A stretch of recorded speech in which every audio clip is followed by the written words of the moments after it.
Hello everybody, I welcome you to today's session of Roznama, and without wasting further time, let us quickly begin. Alright. So moving to the daily news that you have to keep an eye out for is again a continuation of the past 2 days where the governors of certain states are not abiding as to the constitutional provision. We had the governor of Kerala who skipped on to certain parts of the scheme that were certain parts of the speech that was given to him to be read out on the first session of the Legislative Assembly. Similarly, the governor of Tamil Nadu, he did not read the speech given to him at all, and also the same has been undertaken by the governor of Karnataka as well. All right, where again he walks out from the inaugural speech of the first session of the year. Now, this is a parliamentary convention where the governors who are appointed by the center are to abide by the advice tendered by the chief minister and his council of ministers. All right. Now, when we look at this particular function of a governor in a respective state, it does not amount to an advice, but it falls under the entire criteria that the governor is to work on the aid and advice of the council of ministers and the chief minister. They've also mentioned the constitutional provisions which provide for the same. Article 176(1). This mandates the governors that at the commencement of the first session of each year, the governors shall address the legislative assembly, or in case of a state having a legislative council, both houses assembled together, and in doing so, the governor has to read the special address that is provided to the governor by the chief minister and his council of ministers. Here, they have no discretion to skip paragraphs or not read them in its totality. All right. This address that is supposed to be given articulates, that is, gives a brief details the policy of the state cabinet upon whose advice the governor is supposed to work. All right. So again, this entire act that the governors are undertaking in these respective states, which are opposition-led states, is considered as unconstitutional. Then there was a case also in respect to this, known as the 1974 case of Samsher Singh versus State of Punjab, that said that a centrally sponsored governor basic function is to take up public stances critical of government policy settled by the cabinet, and if the governor is not doing so, it can be considered as unconstitutional, okay, as per the provisions of the parliamentary system. All right, so this article gives you a good detail as to how these provisions are, how these acts by the governors are unconstitutional. A wonderful piece. Please make sure that you go through it. All right, then coming to the next article, last year in news, we had two fugitives. Now, who are fugitives? The term that you have to keep in mind are fugitives here. Now, fugitive is a person who has a criminal record or has taken any illegal activity in the country and has escaped the country seeking asylum in some other country so as to not, get arrested in this respective country, So last year we had two such fugitives who were making the headlines. One was Tahavur Rana. Okay. One was Tahavur Rana, who was brought in from USA to India for his trial under the 26/11 Bombay bomb blasts. All right. And another one was Mehul Choksi. He is also a fugitive. He is a willful defaulter. He is an economic fugitive. He took up a lot of money, took a lot of loan amounting to 13,000 crores from Punjab National Bank and did not return the loans and the interest amount. Therefore, the bank and the police authorities were looking for him. He escaped the country, was initially nabbed in Antigua, then in Belgium, etc. Tahavur Rana has been brought from USA to India. Mehul Choksi, the Indian government is negotiating for his return from Belgium to India for further trials. All right. Now, this entire process, whereby one country, in this case, India, calls for coming back of any particular fugitive from another country, supposedly country X, to its own country, this process is known as extradition. All right. So India undertakes extradition under the Indian Extradition Act of 1962, and this act provides the basis for undertaking extradition with respect to any fugitive.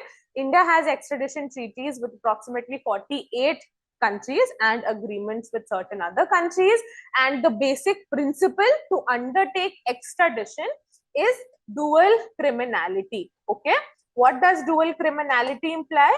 Dual criminality imply that the ground on which one country is undertaking or initiating extradition against a particular person, that crime should be a crime in the country from where we are undertaking extradition. For example, in the case of Tahavur Rana, he was extradited by India from USA on the ground of terrorism.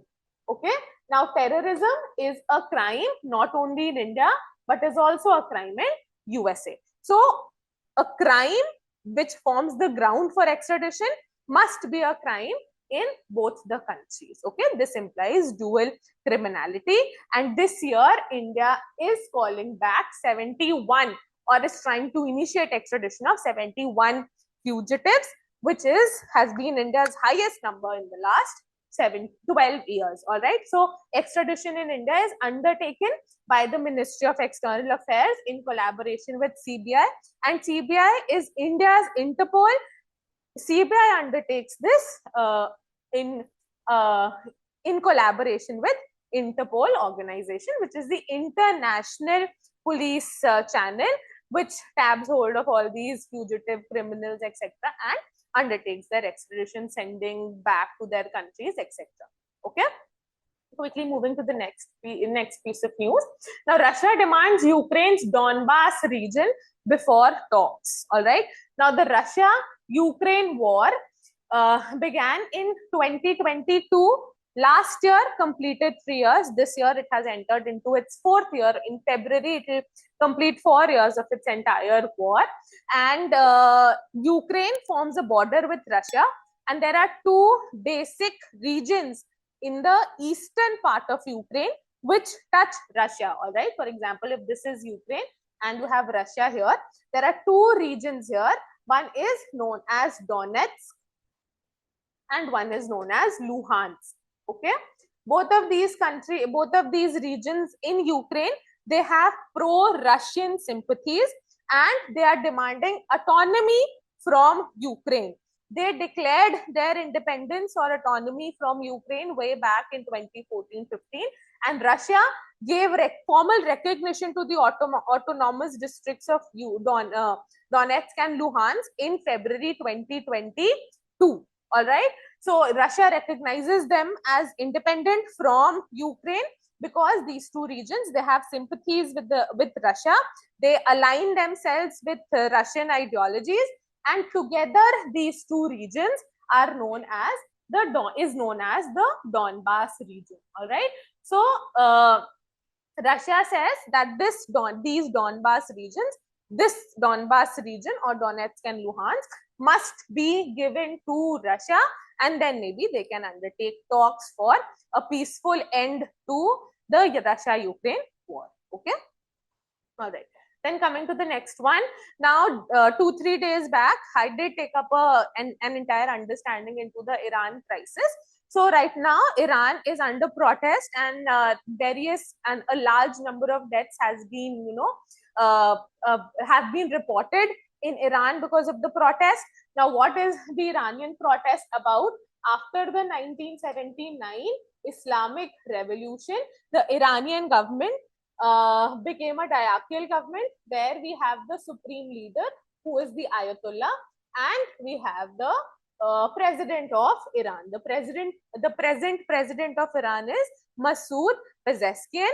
Now, after this Islamic Revolution, the relations between Iran and USA became very, very bitter.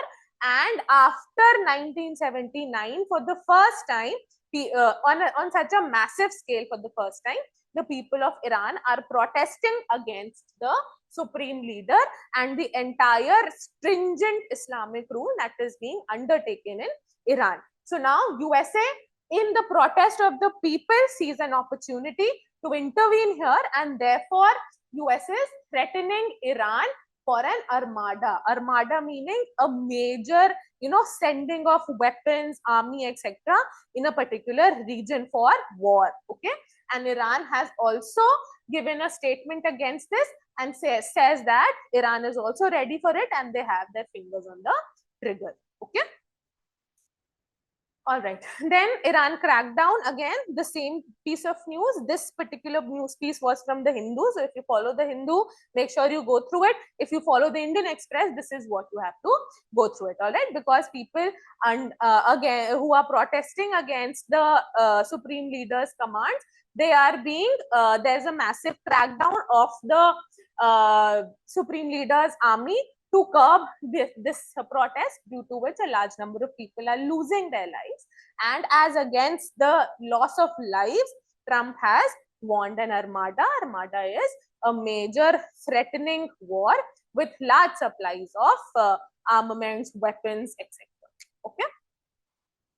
All right. Then coming to, again, the previous piece of news was from the Hindu. This particular piece of news is from the Indian Express, and it talks about the same thing, that Ukraine, Russia, US take up land dispute at UAE talks. Now, these three countries, they're going to meet in UAE to bring about a peace agreement or settlement of the war between Russia and Ukraine, which is naturally going to enter its fourth year this time.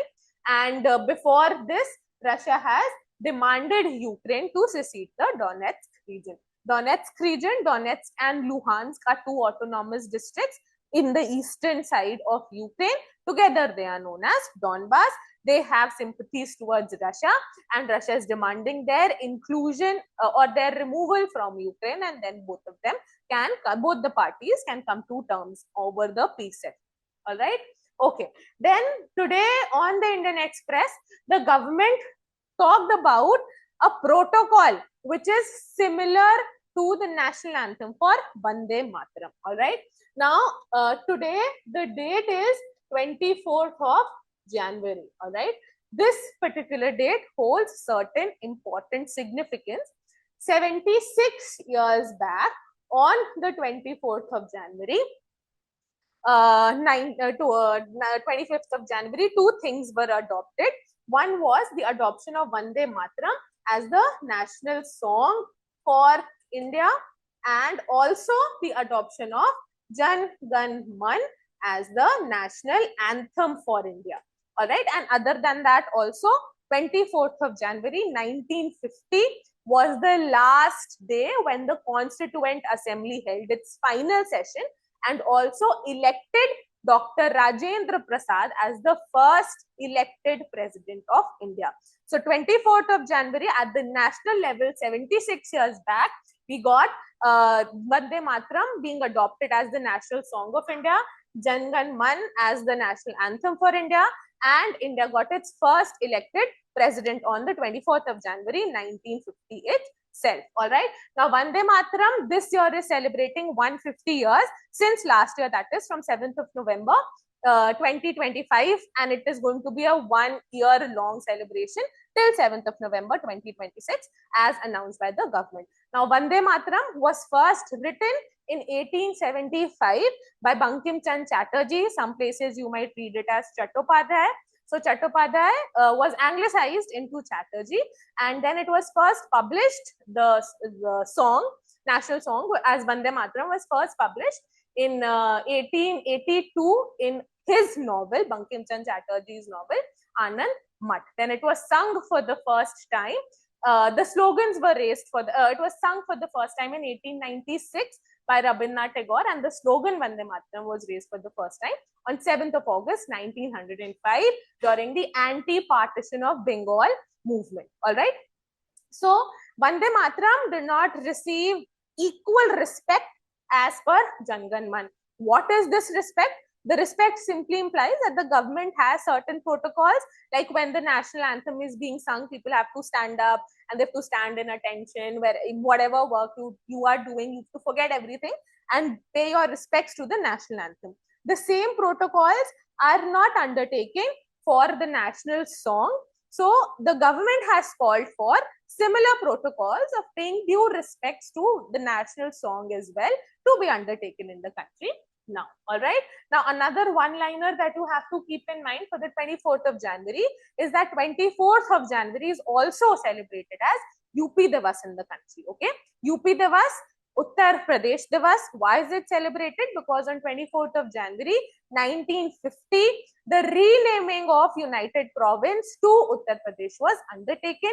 This particular day is being celebrated since 2018 in the country. This year, the theme for UP Divas is Viksit Bharat, Viksit Uttar Pradesh. Okay. All right. And a little briefing as to Jan Gan Man. Jan Gan Man was written by Rabindranath Tagore, and initially it was written as Bharto Bhagyo Vidhata, sung for the first time on 27th of December 1911. It was also, its Hindi version known as Subh Sukh Chain was also adopted as the anthem for the Indian National Army or the Azad Hind Force. Then again, together with the national song, national anthem was also adopted on 24th of January 1950. Then again, a very small one-liner that you have to keep in mind. In yesterday's session, you did see that the Oscar nominations were out, the final listing of the Oscar nominations, and there is a movie named Sinner. Sinner has made Oscar history by getting nominated for 16 categories, the highest by any movie till date. And we had an Indian entry, Homebound, which did not make to the final listing of nominations. It did clear 2 rounds, but the last one missed by it. Then this particular news was in this particular news, in addition to it, she's an Indian origin director, Geeta Gandhir, who has secured 2 Oscar nominations for directing documentary feature The Perfect Neighbor and another documentary short, The Devil is Busy. Okay. All right. Then moving ahead to the next piece of news. Now, this is just in relation to the India's neighborhood, which is suffering from significant upheaval. Bangladesh saw massive protests last year.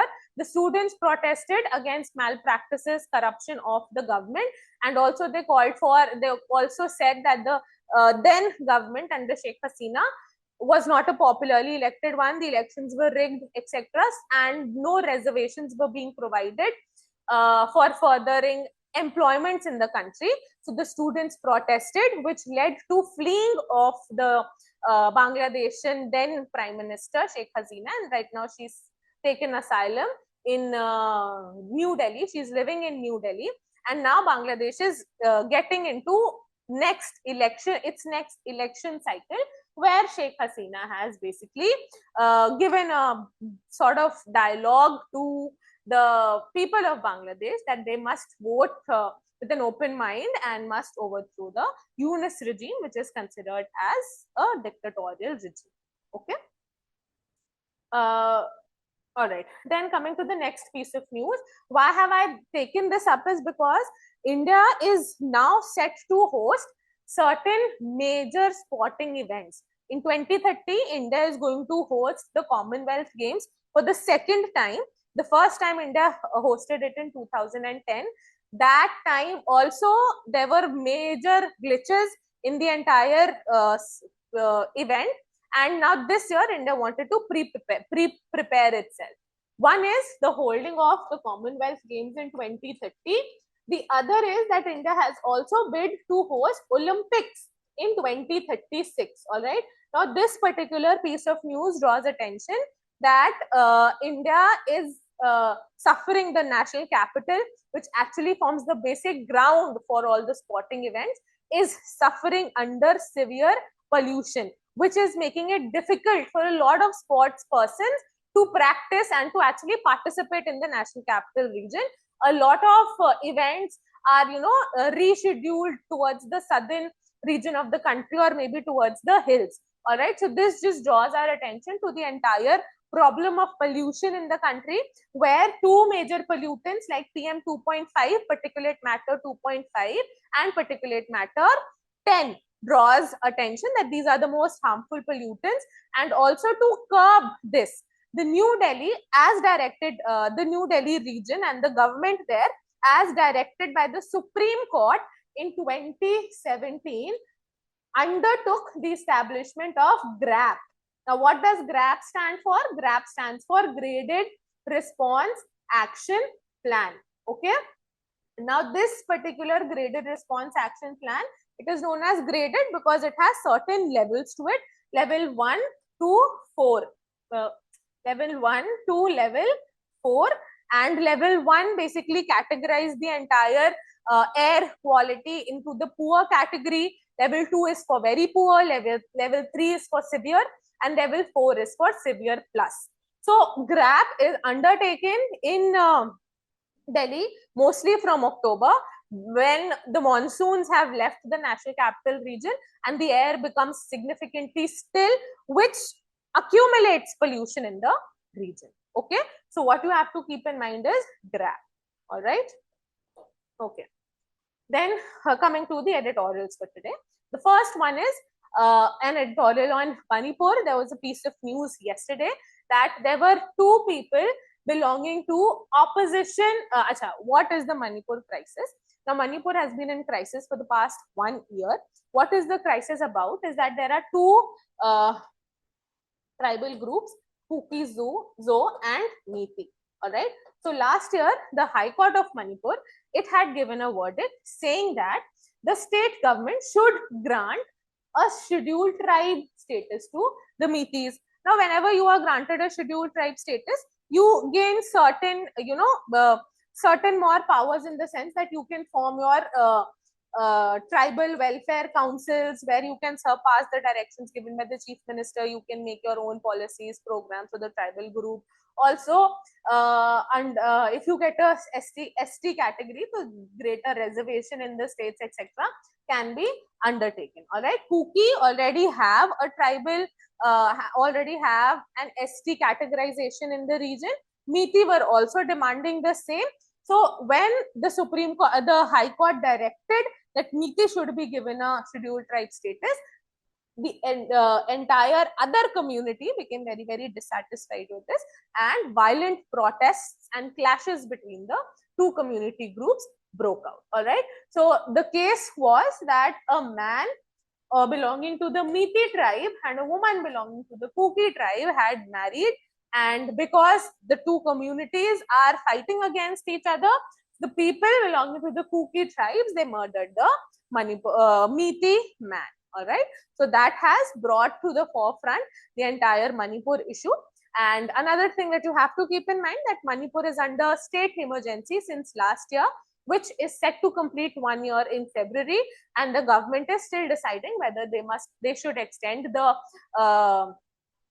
president's rule for another 6 months or not. I've taken up a detailed analysis of this 2-3 days back, so you can refer to that. All right. Then another piece of news that made to the editorial section today, and a very important piece of news, is on delimitation. All right. Now, delimitation has been doing the round since last year, again this year. So this is a probable topic that I feel could be asked in your exam. All right. So before we get into the article, certain terms that you have to keep in mind. What does delimitation mean? Delimitation simply means the drawing, outlining of territorial constituencies, the outlining or drawing of boundaries of territorial constituencies in a particular country which has legislative assemblies or a popular house, that is Lok Sabha. Okay? So delimitation meaning just outlining of boundaries or territorial constituencies, boundaries of territorial constituencies in a respective country. Now, this drawing of boundary is undertaken on the basis of population, and the population ratio that is to be followed is 1:10.11 lakh.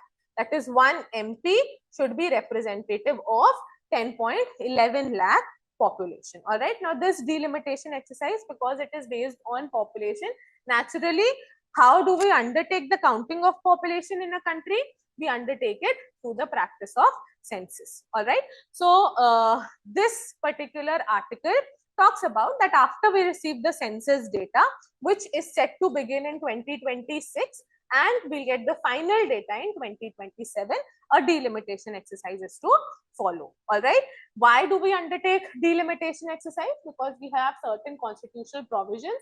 Article 82 calls for delimitation of seats or delimitation of territorial constituencies for the Lok Sabha, and Article 170 calls for delimitation of seats for legislative assemblies. All right. Then the article further talks about that the delimitation exercise was last time undertaken in 1976, where the seats in its present state, that is 550, were outlined, and since then no delimitation in the country has taken place, because and this delimitation was undertaken on the basis of 1971 census, and no delimitation has been undertaken since 1971 because under the 42nd Constitution Amendment Act of 1976, the process of delimitation was frozen till 2001 because the government had implemented certain population control measures, and the government believed that in the next 25 years the population will be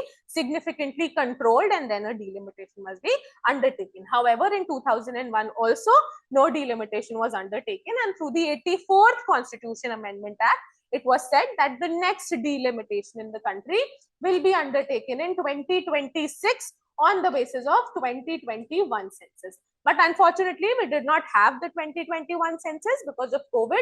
Now the census data will be received in 26-27. So the delimitation exercise will be undertaken after that. Now the article also says that delimitation is a long process. Mostly, generally takes 2 to 3 years. So if we get the data in 27, naturally we will not be able to get the process in line till 2031.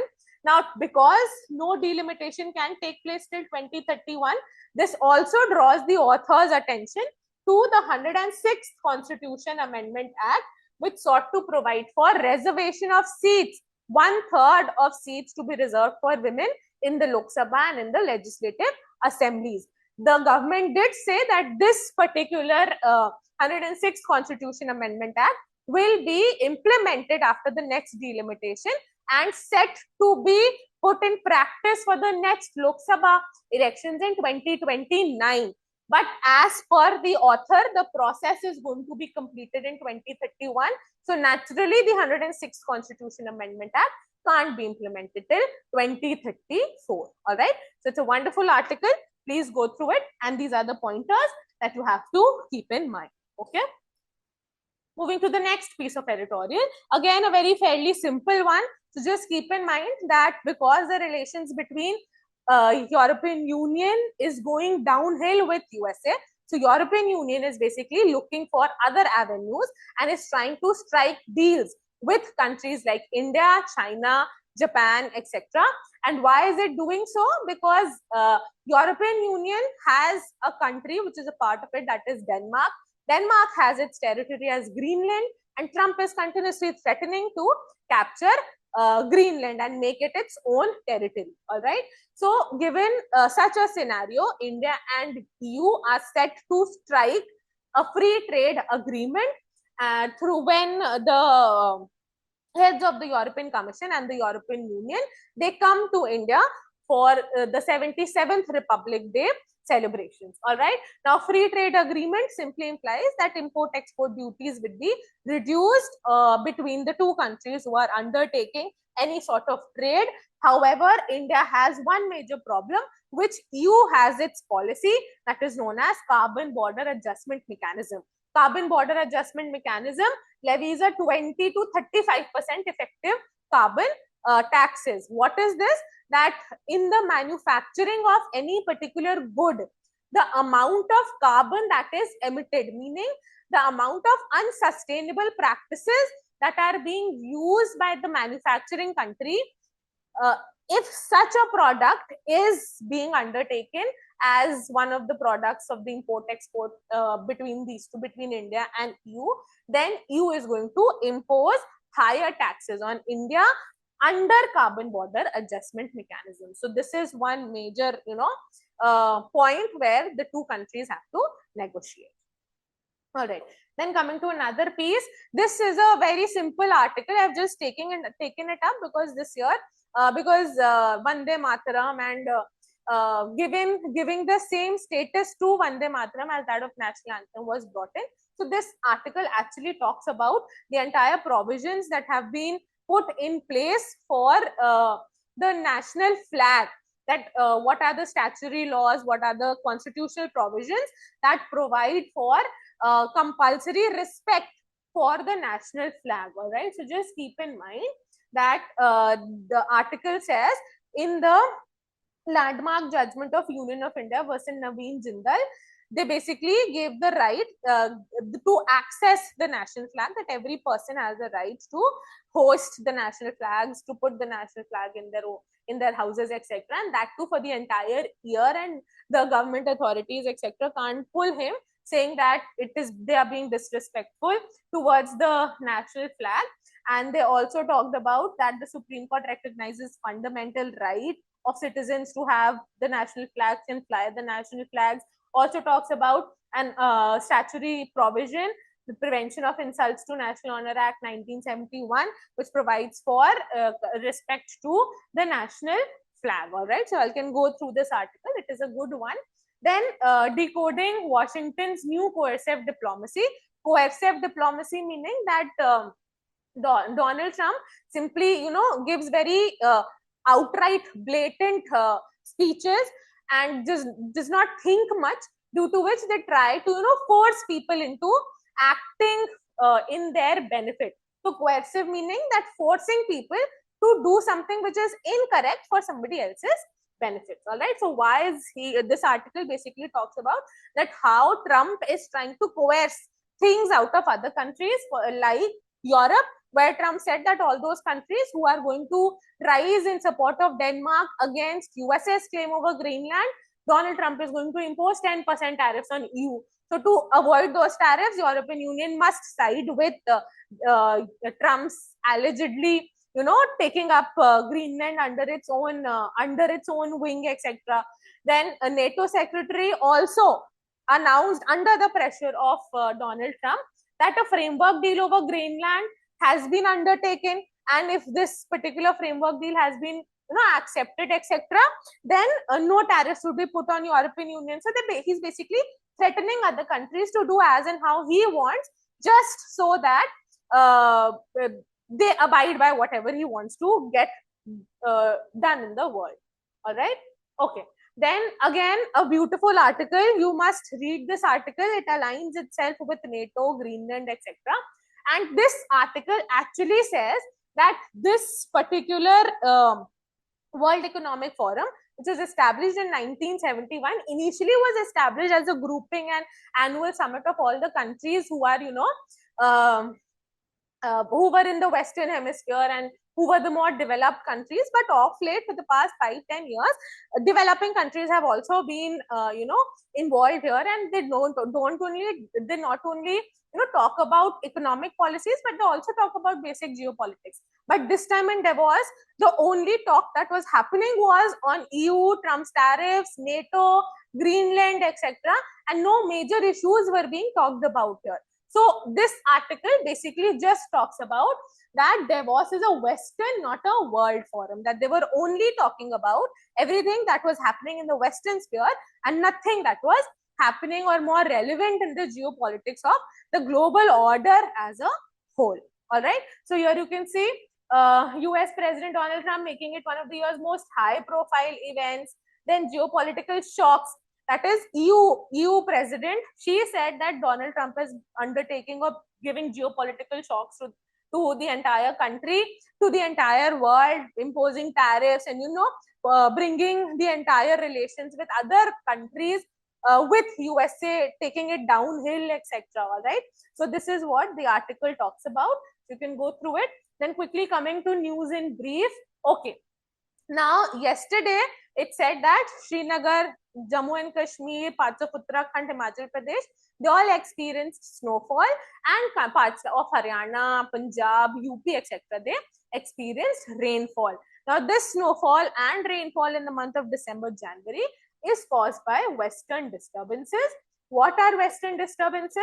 western disturbances are temperate cyclones that originate in the Mediterranean Sea, travel towards India via West Asia, crossing countries like Iran, Afghanistan, Pakistan, and they cause rainfall in the low-lying states of Punjab, Haryana, UP, and snowfall in the high altitude regions. Now, these western disturbances are very, very beneficial for rabi crops like wheat.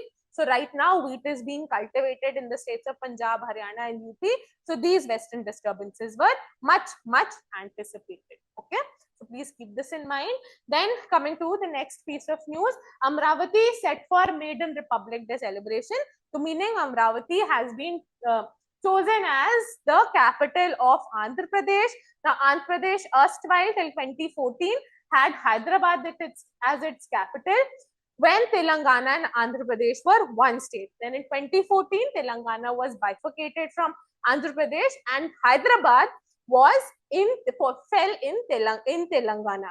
Now they had a provision that Hyderabad was to be the joint capital of Andhra Pradesh and Telangana for a period of 10 years, and then after that Hyderabad had to take up another capital. Okay, so finally last year Hyderabad did Andhra Pradesh did choose Amravati as its capital, and this year Amravati as the capital of Andhra Pradesh is going to see its first Maiden Republic Day celebrations. All right, then this is just another piece of small news that you have to keep in mind, that annual Pashu Jatara takes place in Hyderabad, that is in Telangana, and Pashu Jatra is basically a livestock fair. Okay, we have other livestock fairs also in the country, like the Pushkar livestock fair in Rajasthan is a famous. Okay, so keep this in mind, can be a part of your ALET question. All right. Okay, so with this we come to an end to today's newspaper analysis.